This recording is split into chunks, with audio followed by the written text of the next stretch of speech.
to the Workforce Connections podcast, where we discuss workforce development in Southern Nevada. Here's your host. Hi, and welcome to another episode of the WC podcast. Today, we have a special guest, another board member of the LVGEA 50. With visiting us today, John Cannito, President and CEO of PENTA. Welcome, John. Thank you, Jaime. So we're excited to talk to you about today. I know that you and I get to see each other at the LVGEA meetings. We want our listeners to get to know a little bit more about you. You've been in commercial construction for about 24 years, with 19 of those being in Las Vegas. With PENTA since 2004. And again, I know you don't get to be the president and CEO in one day. So tell us about that journey from when you started to where you are today.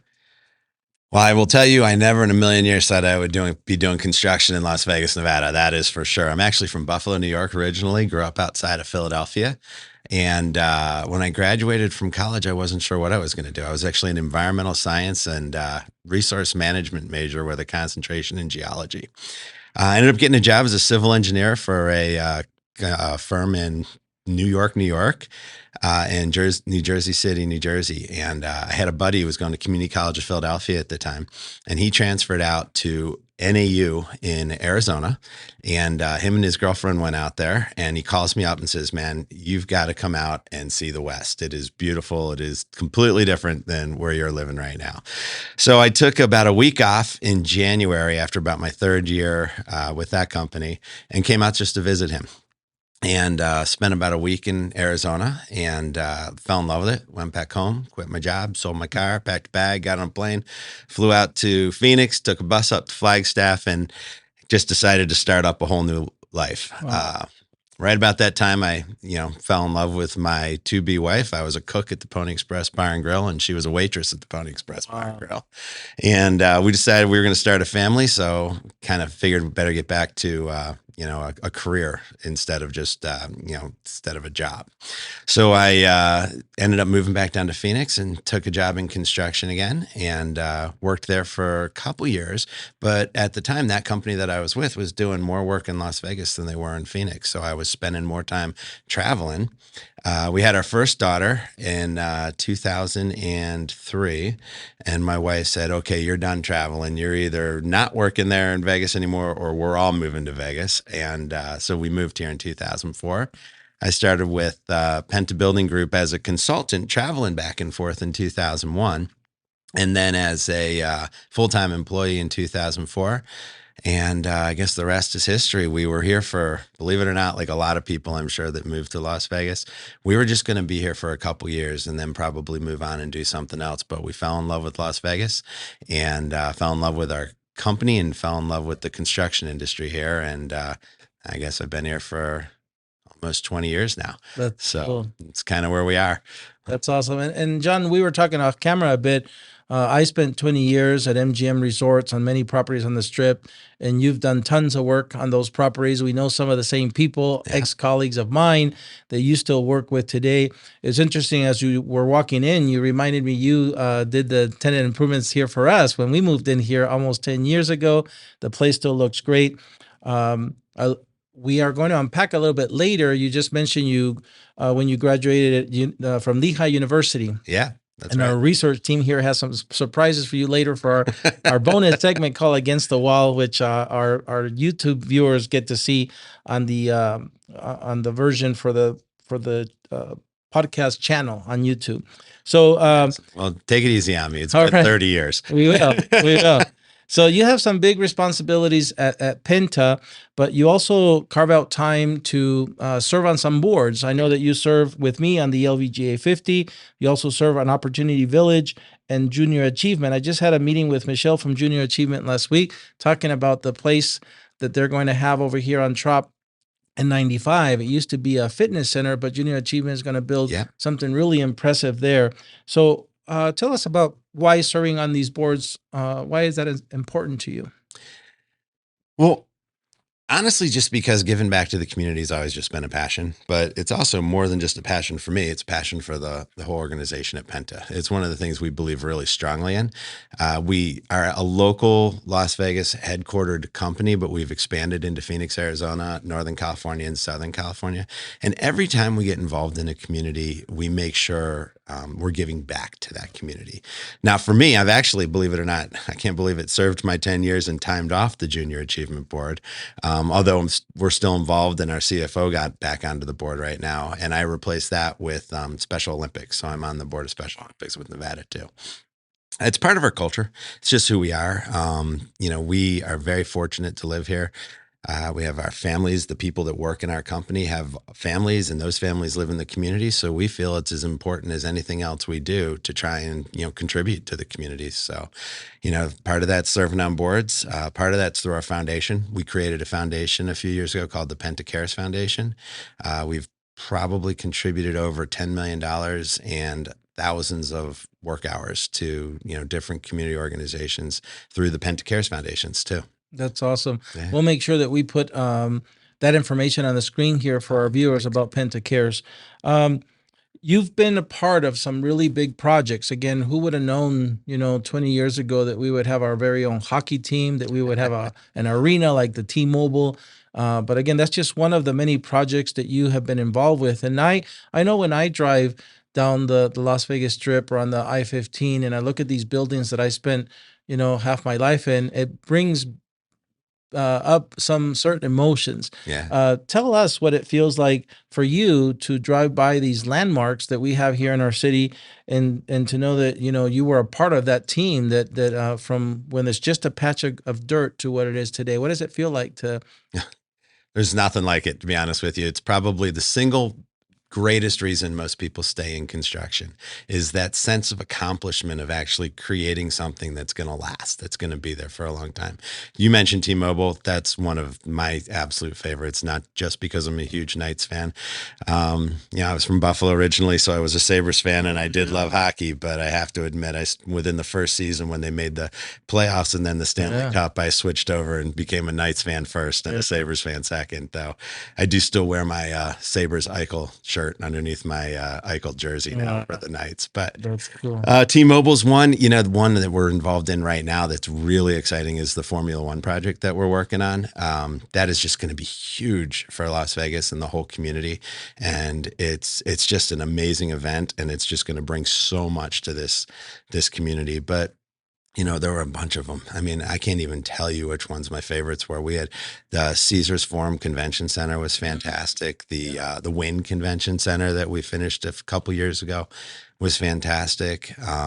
We've done a bunch for stations, Aliante, the World Market Center. A lot of these jobs that you drive around town and you see them. What's really cool? Let me back up. What's the best feeling is driving around town with your kids, right? I have 4 daughters, and they range from 19 to 10 years old, and driving around town with them and them recognizing one of these landmarks and saying, "Hey, Daddy, is this one of the ones that you did?" And being able to be like, "Yeah, PENTA did that." And of course, it's not one of the ones that I did. It's one of the ones that we did as a company. Sure. But it's an amazing feeling. Yeah, that's so cool. I was just about to say I am the same way. My kids are older now; they're 28 and 30. But I remember driving with them and pointing out the projects. This is where we updated, the chillers, or replaced the boilers, or upgrading from incandescent lights to LEDs or compact fluorescents. My kids knew all the terminology from just being with Dad, with work. So.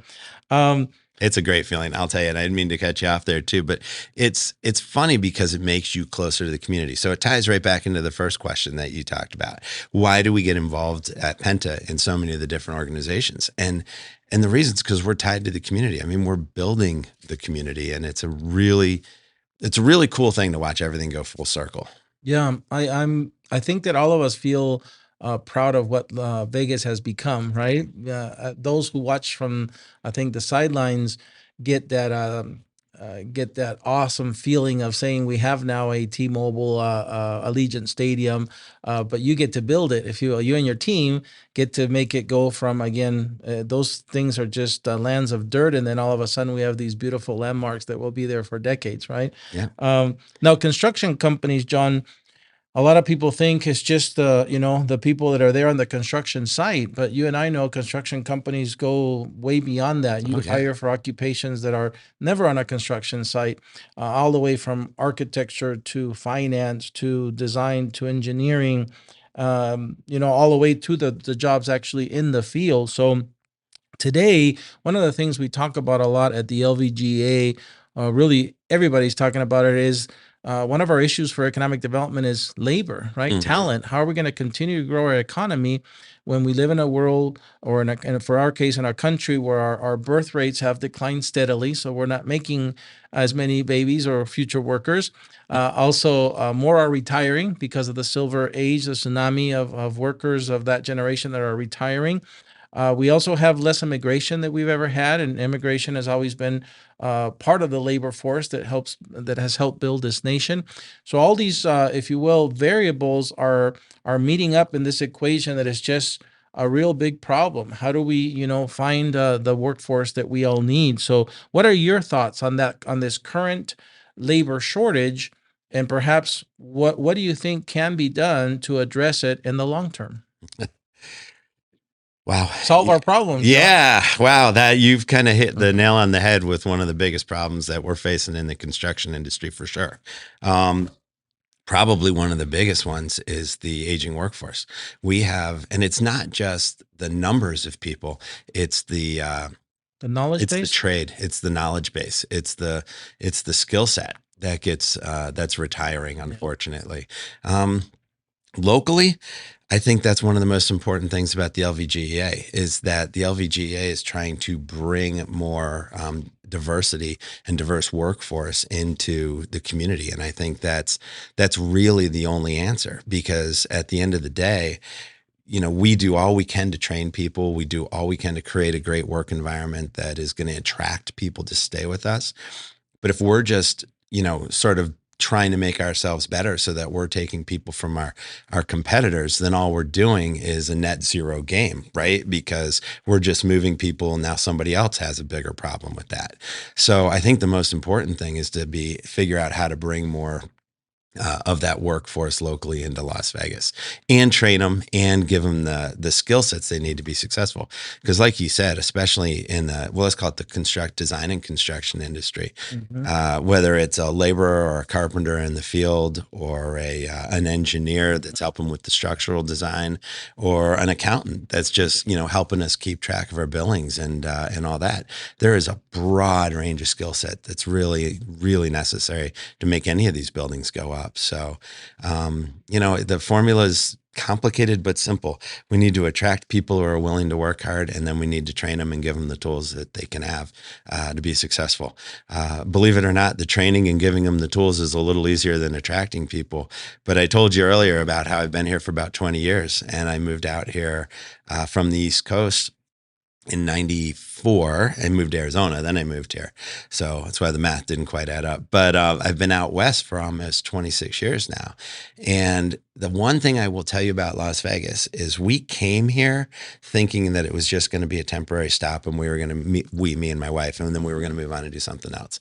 Vegas has so much to offer people. Nobody, because we promote the hospitality and the gaming, rightfully so, out to the rest of the world. That's what the rest of the world sometimes thinks Vegas is. It's not until you actually live here for a couple years that you realize how amazing the community is. I mean, I've lived in a few different communities, and this is one of the most generous communities I've ever been part of, at least in the construction side, where our subcontractors, our design consultants, PENTA, even our competitors, all feel this obligation is the wrong word, all this desire to want to give back to the community.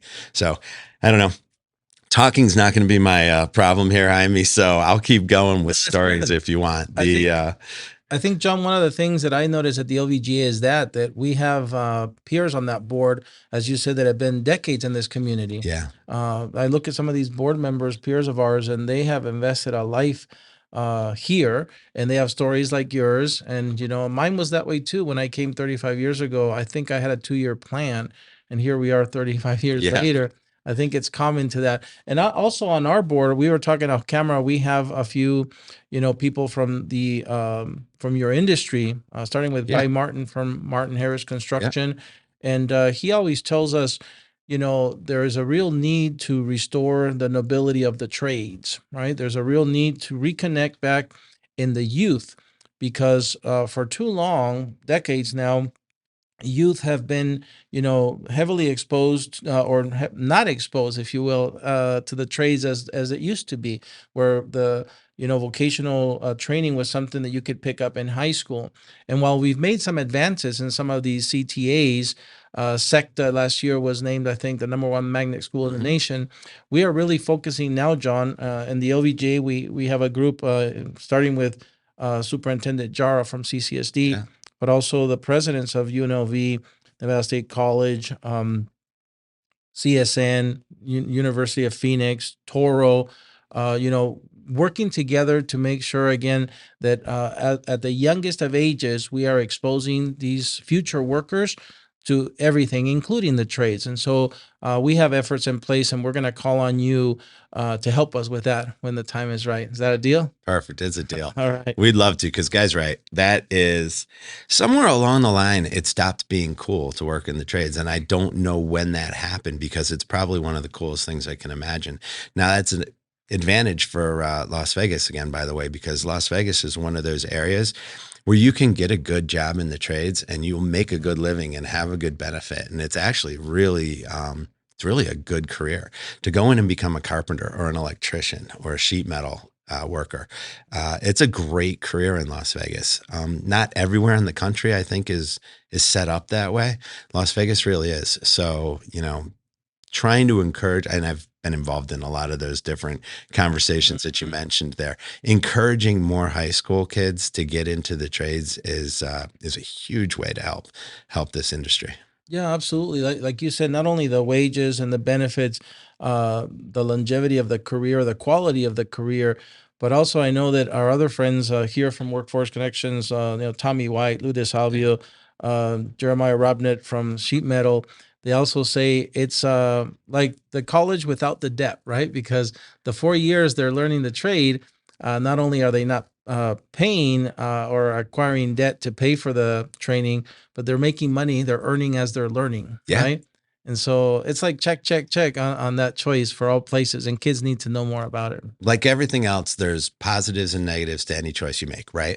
And one of the things that's great about going right into the trades that is you don't have from some of these people that go get a college education, which is, there's nothing wrong with that. So please don't think I'm saying anything negative. Right, exactly.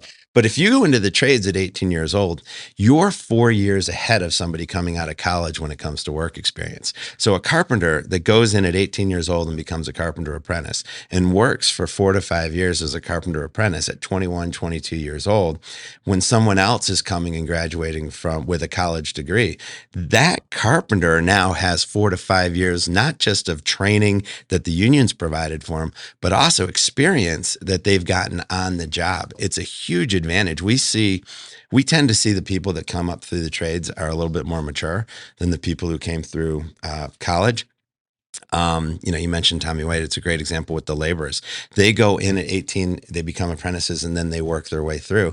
They've learned a skill set by the time that they are out. And they've learned a work ethic. And that's an important thing that's different. And I will admit that I was probably one of these. But, when you wake up in college and decide you don't maybe want to make it to class that day, there's really not a consequence for that, right? You say, I'm going to skip class. I'm going to miss my biology class this morning. It's not that important. We don't have a test for another couple weeks. I'm just going to skip that and I'll go to calculus, at 11 o'clock. So, okay. They get a little flexibility with that. So then when they come to the workforce, they're not used to this. Wait a second, I got to be there at 6 o'clock. I'm going to be there till 5 o'clock. Well, when you get a career through the trades, you're training yourself to basically have a discipline that maybe some people that come through college don't have. Because if you become a carpenter apprentice and then suddenly you wake up in the morning and say, I don't feel like making it into work today. Well, you're kind of out of a job the next day a lot of the times. So there's a consequence that goes along with that. So we find there's a lot of advantages to people that choose the trades and actually learn how to start their career at 18 as opposed to maybe when they're coming out of college at 21. And that's not to say one is right and one is wrong. It's just to say they're both different and there's advantages to doing both. And we need them both. PENTA hires both.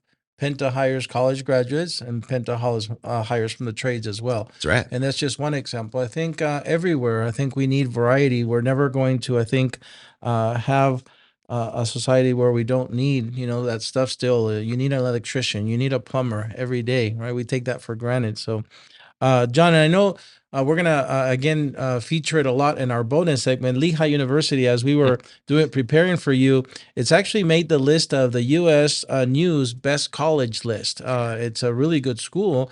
I have no idea why they accepted me.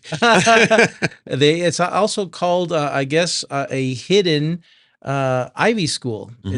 It's a term I had never heard before, but again, preparing for this, we read a little bit about it. Ranked 51 right now on the U.S. News Best College list. Yeah, Lehigh University. So, John, as we get to the end of our podcast, want to talk a little bit about how we met, the LVGEA 50, okay, being a board member there.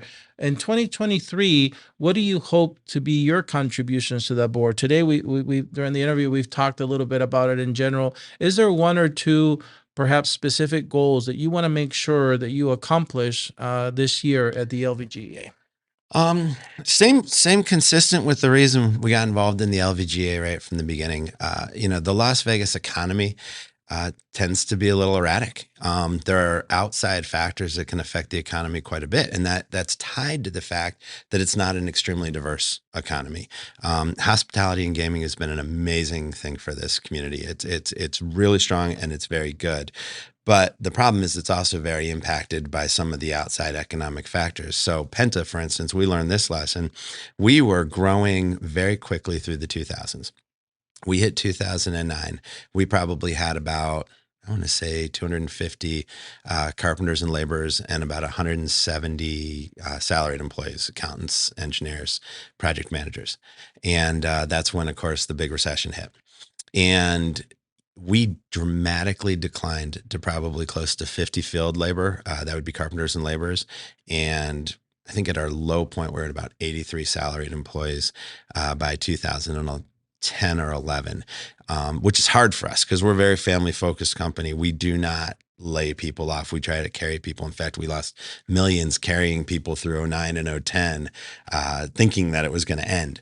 But the problem was everything slowed down so much in Las Vegas. So when that happened, we learned our lesson as PENTA that we had to diversify. It's part of the reason geographically we went into California and Arizona. But it's also part of the reason we started trying to diversify into education and healthcare and industrial and warehousing and some of those other construction markets for us, because it's made us a stronger company. So now when the pandemic hit, for instance, our dip was significantly less because even though hospitality gaming slowed down because when the strip was shut down, we were in all these other industries that were so much more diverse and made us stronger. We shifted people around, very minimal layoffs at that point. So the strategy worked, right? Well, it's the exact same thing on a greater scale for the economy of Las Vegas. Las Vegas is stronger as the markets that are here in Las Vegas become more diverse. And that's what the LVGEA, in my opinion, is all about, is about creating economic diversity, creating opportunities for more businesses to come from other regions, make Las Vegas their home, and frankly, strengthen our economy. Well, they're lucky to have you. A shout out to our friend Tina Quigley, right? Yep. Lucky to have you on the board. I look forward to seeing you there as we do just that throughout the year. And I want to thank you. I know you're a busy guy. I want to thank you for taking time, coming down and doing the podcast here with us today. Excellent. I really appreciate it. Thank you. Thank you, John. Well, that's it for another episode of the WC Podcast. We hope to see you at the next one. Until then, stay safe.